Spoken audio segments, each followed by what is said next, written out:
coronation was a performance, but the fear was real. On the 15th of January, 1559, Elizabeth Tudor stepped into Westminster Abbey not as her father's daughter, nor as her mother's shame, but as the sovereign of a land that had once tried to silence her in a stone tower. The velvet canopy parted, and before her stretched the sacred blue cloth path, soon to be torn to pieces by the crowd for relics. Her robes were lifted, and her bare shoulders shivered beneath the oil of consecration. This moment, cloaked in ancient ritual, crowned not just a queen, but a survivor of succession soaked in betrayal. But coronations are endings that pretend to be beginnings. To understand how Elizabeth stood radiant beneath 3 crowns that day, one must descend, not ascend, into the dark corridors of her girlhood. The path to power had begun. Not in a palace, but in the blood-soaked courtyard of the Tower. She was not meant to be queen. She was not even meant to be born. The child that arrived in September of 1533 had not been the promised prince. Henry V had dismissed the astrologers, but not his disappointment. The birth was dressed in pageantry, but hollow in its music. This was a girl, and though she was proclaimed Princess Elizabeth, the celebration rang false. A royal font, warmed by brassier water, could not cleanse the reality the Tudor dynasty had no legitimate male heir. And Anne Boleyn, once radiant with hope, was already failing in her primary duty as the royal womb. Elizabeth's cradle rocked on political fault lines. She was too small to know, but the ripples would define her soul. Her mother's laughter at court had curdled into paranoia. 2 miscarriages followed, then accusations, then incest, then death. The queen who had worn yellow to celebrate Queen Catherine's downfall now knelt in the Tower, awaiting her own. The sword that severed Anne's head was French, sharp and coldly merciful. Elizabeth was only 3. She would remember none of it. But forgetting is not the same as healing. They called her a bastard now. Her title stripped, her legitimacy revoked. Her name was erased from the line of succession. Where once she had been the right high and mighty princess, she was now simply the Lady Elizabeth, the second-born daughter of a failed queen, a governess. Lady Bryan wrote desperate letters to the king's ministers, not about Elizabeth's education or safety, but about whether she should still be allowed to eat in the Great Hall or be banished to the side chambers. Even clothes were a question. She has outgrown everything. The letter pleaded, "We lack funds for garments, but what Elizabeth lacked in silk, she gathered in silence." From a young age, she learned to listen more than speak. Every dismissal etched a lesson. Every slight trained her spine. The court had moved on. Henry married Jane Seymour, who gave him the son he had so long desired. The infant, Edward, legitimate and male, instantly became the sun around which all things revolved. Elizabeth, though once hailed as a princess, was now relegated to a ceremonial role merely present at her brother's christening, a relic of a dynastic mistake. But within her chamber, a quiet transformation began. With her new governess, Cat Ashley, and a scholar's discipline far beyond her years, Elizabeth fell in love with books, not just for knowledge, but for control. Latin, Greek, Italian, French, all memorized, translated and retranslated through a method so grueling that even Cambridge tutors later described her as more than their equal. Words became her weapons. Syntax became armor. It is said she used translation not merely for education, but for emotional mastery. As others might chant prayers or beads, Elizabeth revised texts to silence grief, sharpen resolve, and contain the storm within her. There are children who seek affection by asking for love.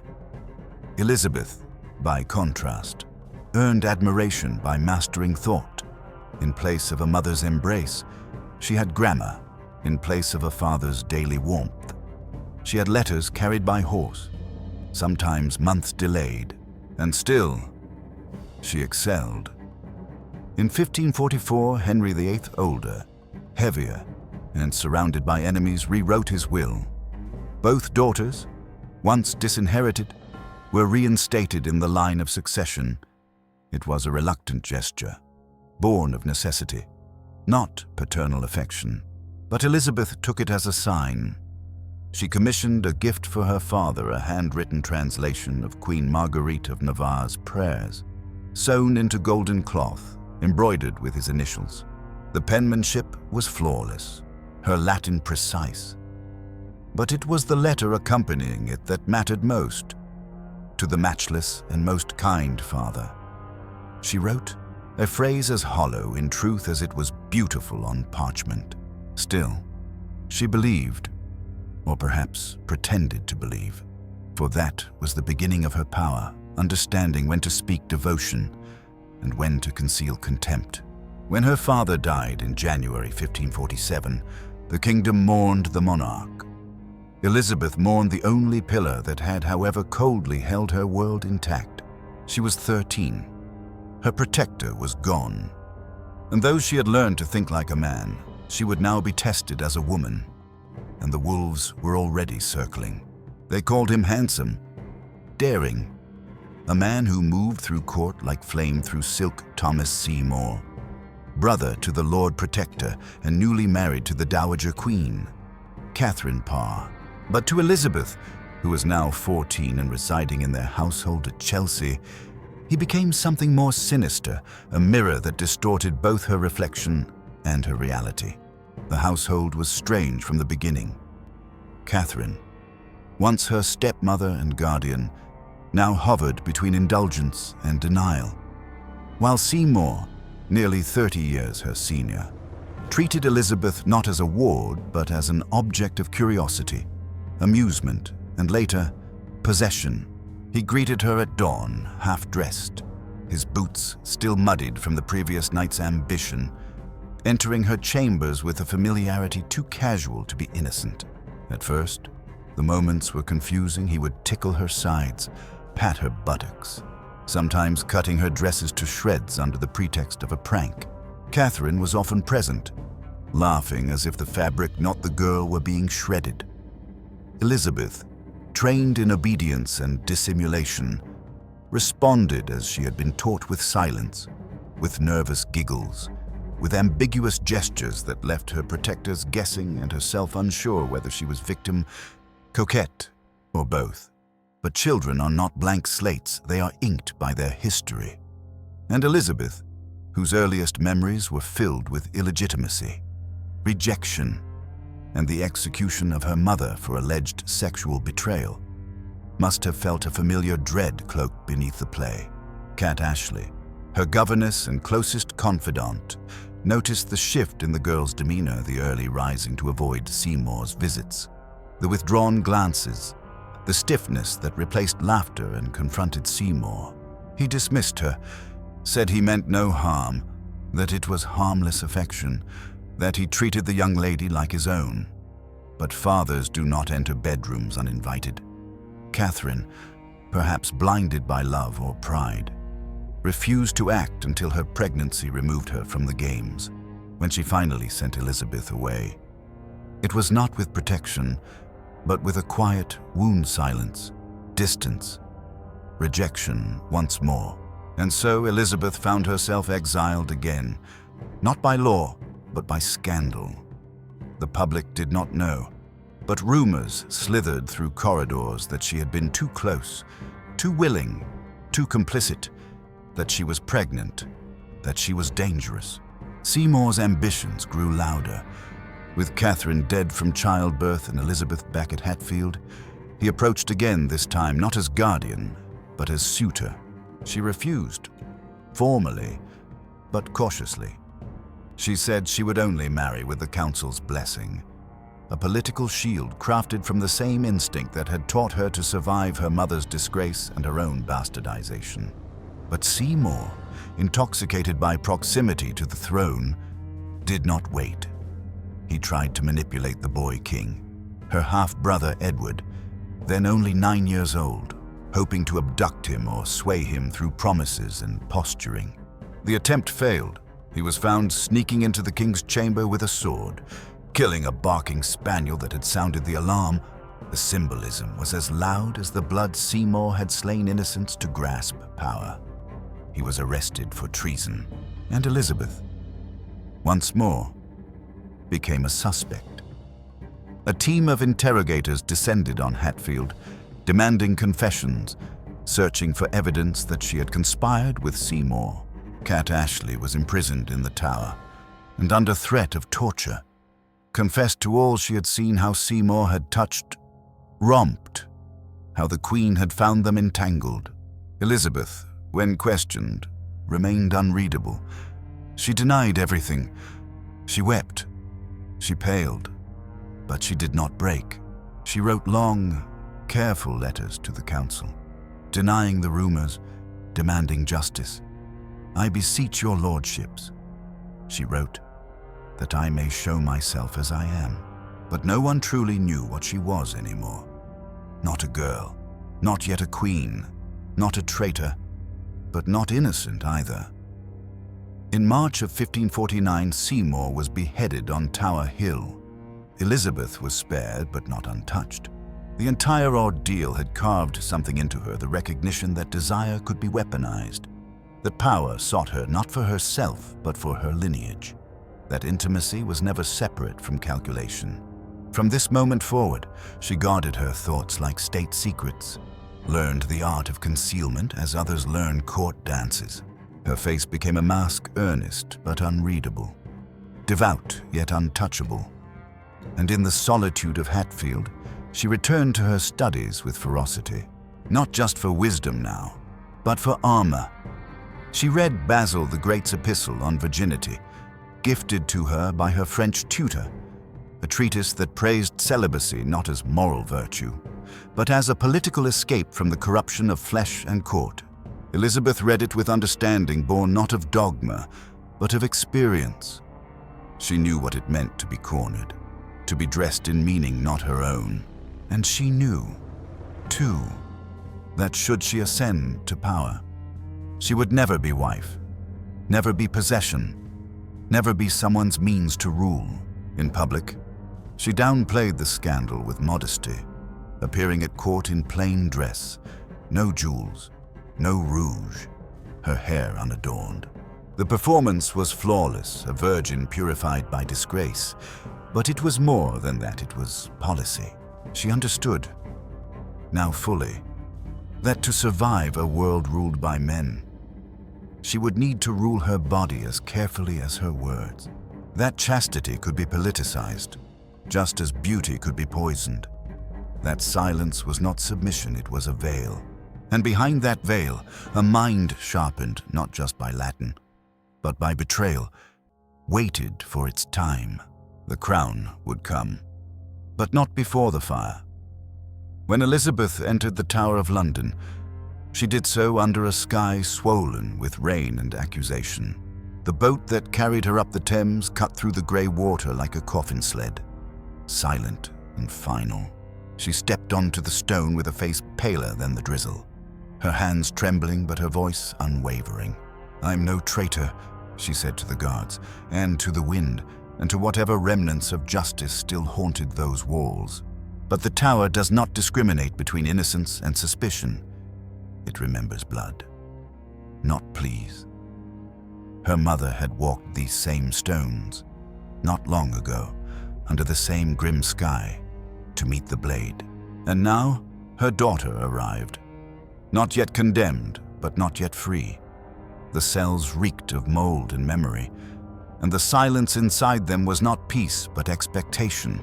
Death waited here, sometimes quietly, sometimes dressed in the rustle of a passing skirt, the creak of a door hinge, the hush of plotting voices beyond the wall.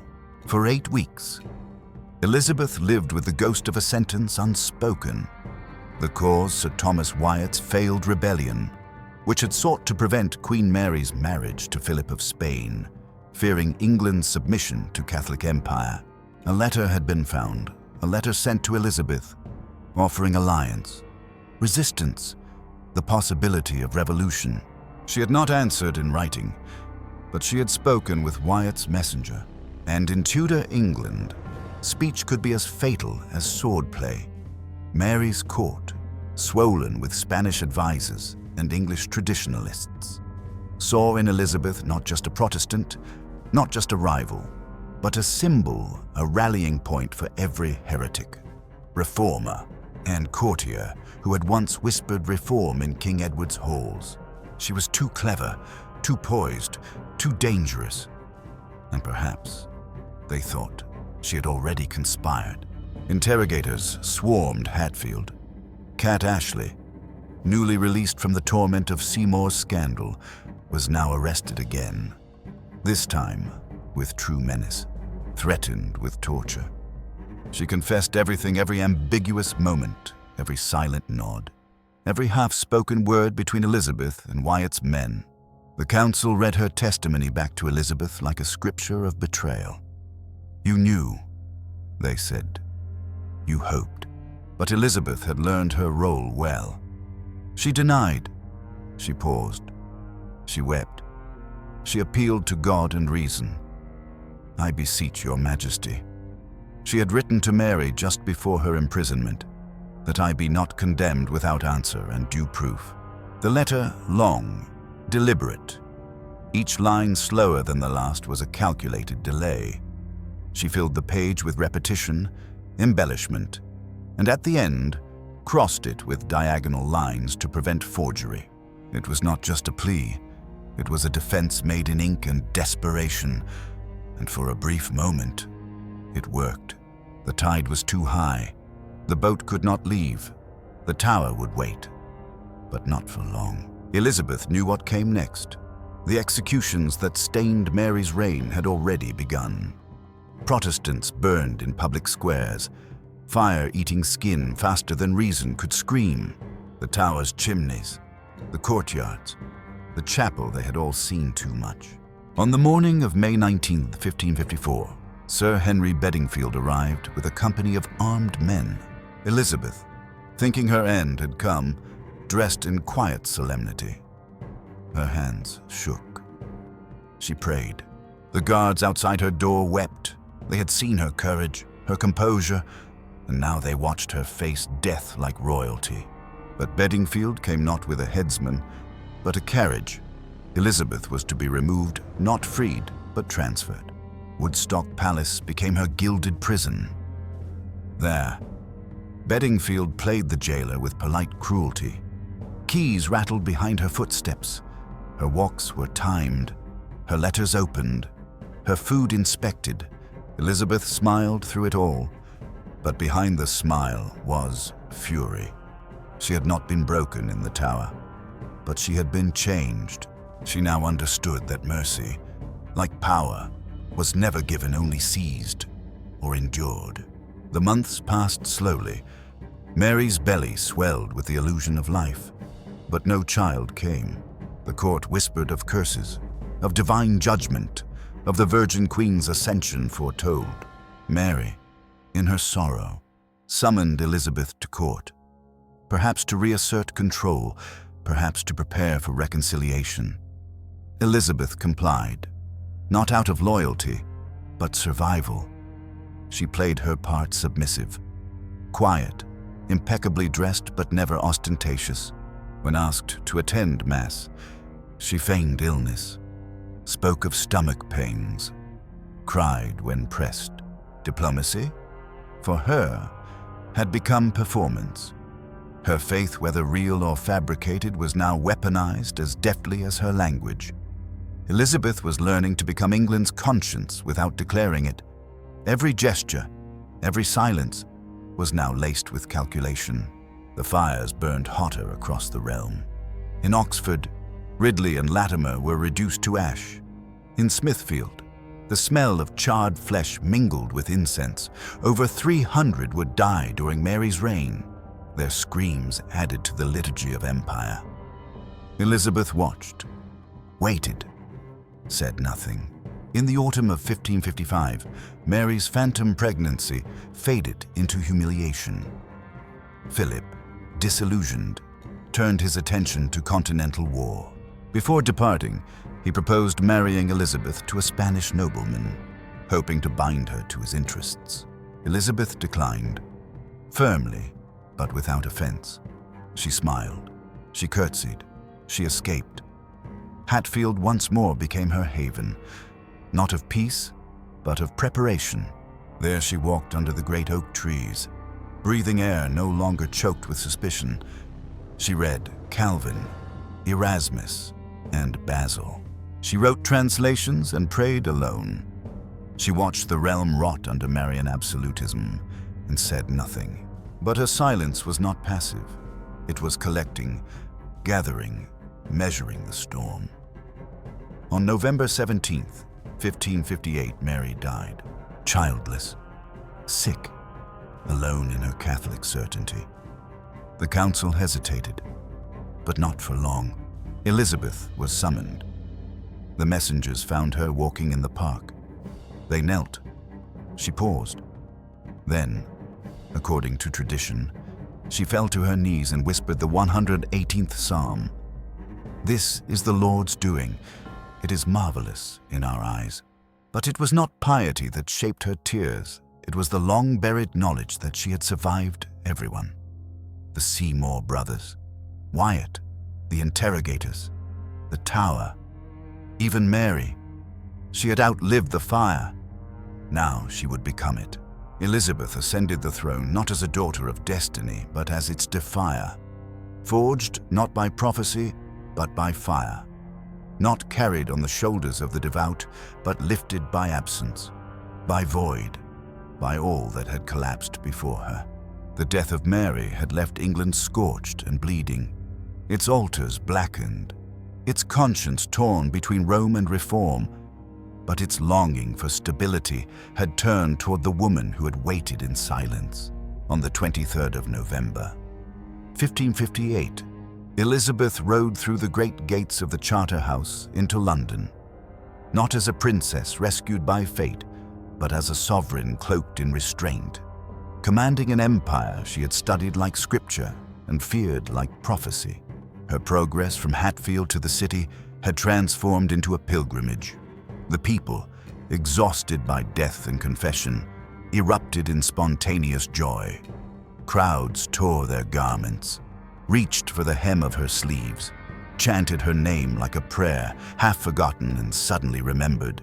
But amidst the adoration, Elizabeth remained still. She knew that to weep with them would make her seem weak. To rejoice too boldly would make her seem proud. So she rode as an icon, not a woman, draped in velvet and restraint, her gaze distant, calculating, unreadable. Before selecting the date of her coronation, she consulted the astrologer John Dee, not out of superstition, but symbolism. Every detail mattered. If power was a performance, she would direct it with the precision of a theologian and the distance of a relic. On the 15th of January, 1559, she entered Westminster Abbey walking along blue cloth, surrounded by cheers and firelight. The ceremony blended mysticism and monarchy. Her robes were stripped, her skin anointed in 7 sacred places, shoulder blades, chest, palms, and crown, as if to baptize not the body of a woman, but the soul of a nation reimagined. Then came the crowns, 3 of them each heavier than the last, each older than her memory, each a weight inherited not by right, but by resilience. The ring placed on her 4th finger was not for a man, but for England. She was now married to the realm itself, a bride without a groom, a sovereign without a consort. And yet, beneath the sacred oils and ancient chants, Elizabeth's real coronation had taken place long before, in the Tower, in Woodstock, in the echo of Seymour's boots across a young girl's chamber floor. She understood now that her body was no longer her own. It had become a map, a battlefield, a metaphor. The world would measure her not just by policy, but by anatomy, by womb, by chastity, by the tension between expectation and refusal. Suitors would come, bearing treaties veiled as love. Ambassadors would speak in the language of fertility as if governance resided in the uterus. But Elizabeth had already resolved that marriage was too blunt an instrument for the precision required of her reign. She would keep them all, Philip of Spain, the Duke of Anjou, the Archduke of Austria, at arm's length. Promises whispered, betrothals entertained, but never sealed. Her virginity was no longer a private virtue. It was a political firewall, a sacred shield. The Virgin Queen, they called her, and she let them, not because it was true, but because it was useful.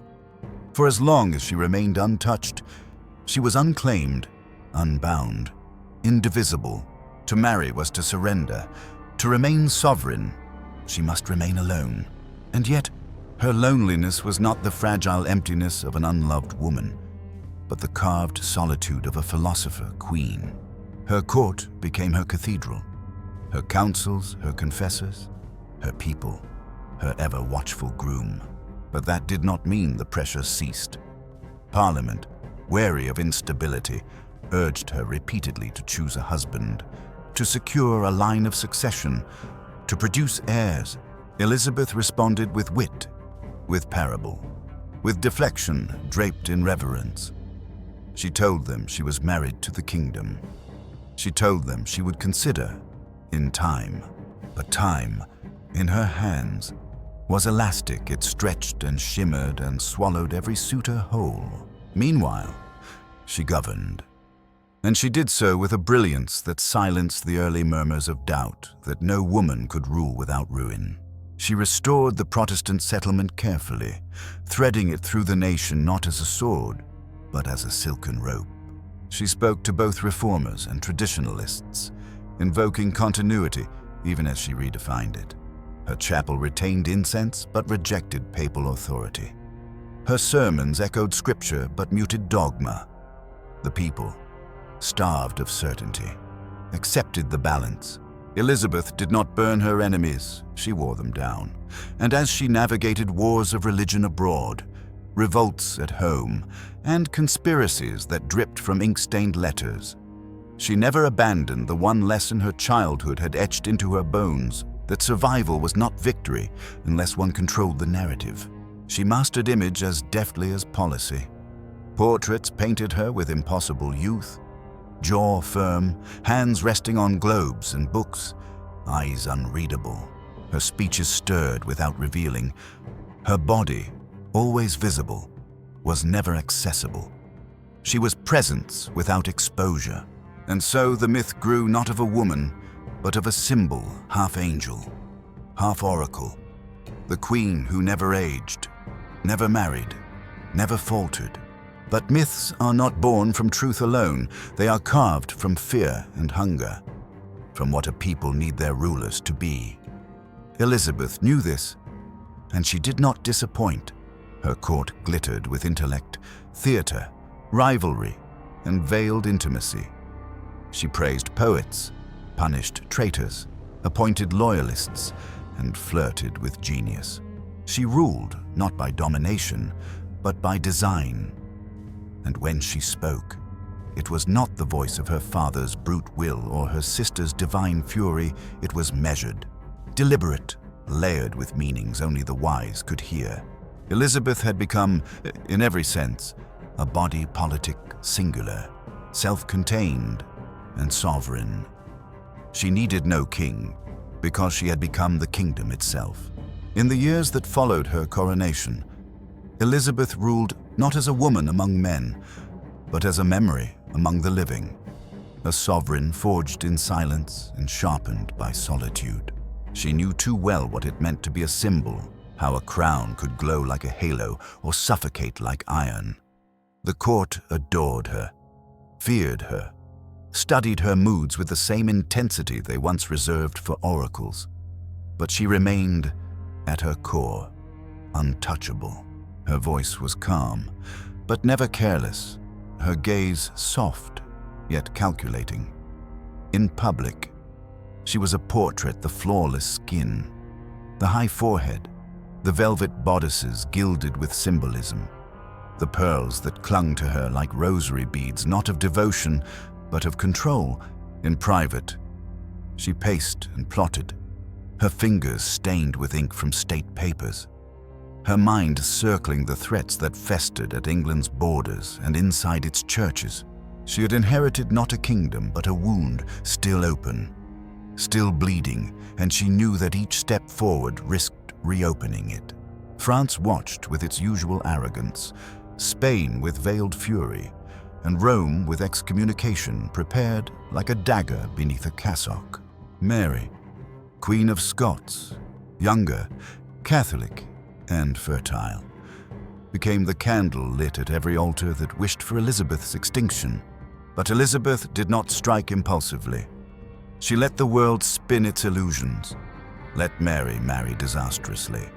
Let plots brew and fail. Let Protestant wind carry her forward while she smiled and said little.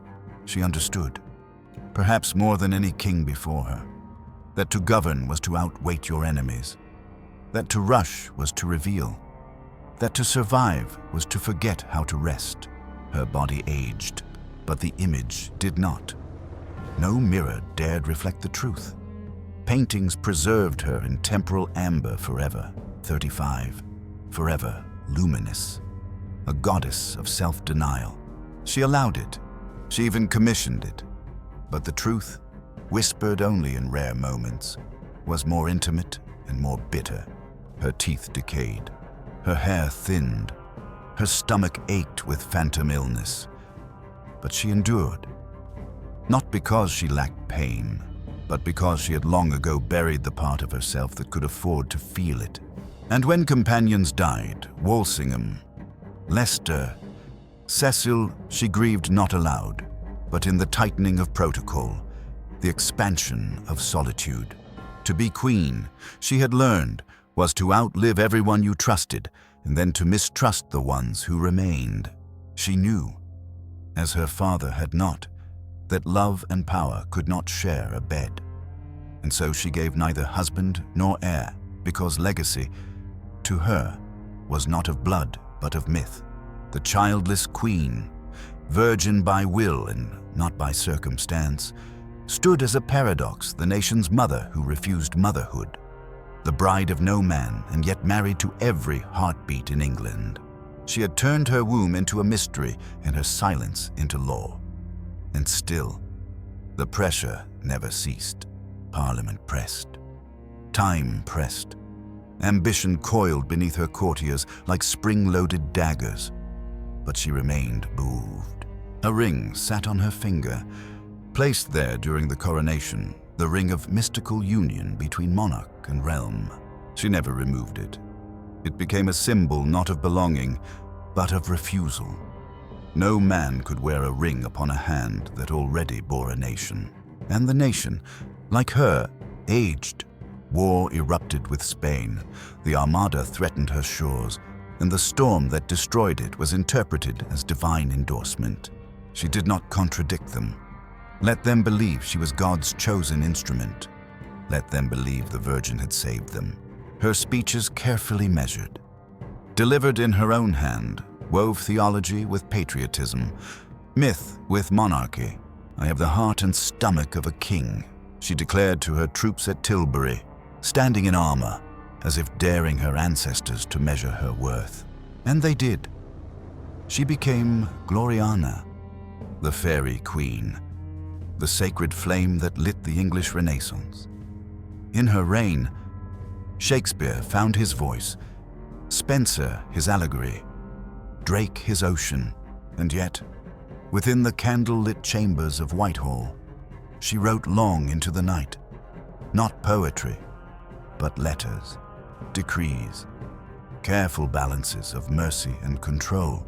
She banished those who came too close, promoted those who knew not to love her, only to serve. And in moments when memory overcame caution, she would stare into the fire, watching her mother's shadow flicker at the edge of the flame, not with grief, but with understanding. Anne Boleyn had tried to climb through seduction, through charm, through ambition. Elizabeth had learned to rise by erasure, To rule was not to conquer, it was to forget, at the right moment, who you once were. In her final years, she became a figure both luminous and lonely. Courtiers grew nervous around her silences, fearful of her glances, uncertain of her mind. She danced less, laughed less. When she walked, it was as if her body was being carried by will alone. But still she ruled, still she endured. And when death approached, slow and reluctant, she refused to name a successor. She had lived too long as the questioned heir to grant easy answers. Let the realm do what it must. Let memory choose. Let silence, once again, speak louder than law. In the end, she lay beneath a canopy in Richmond, surrounded not by family, but by shadows. Her hand clenched the ring that had never been removed. No children came to her side. No husband closed her eyes. But the realm she had forged painstakingly, masterfully, fiercely would carry her forward in its breath, in its myth, in its refusal to forget the woman who had once dared to govern alone.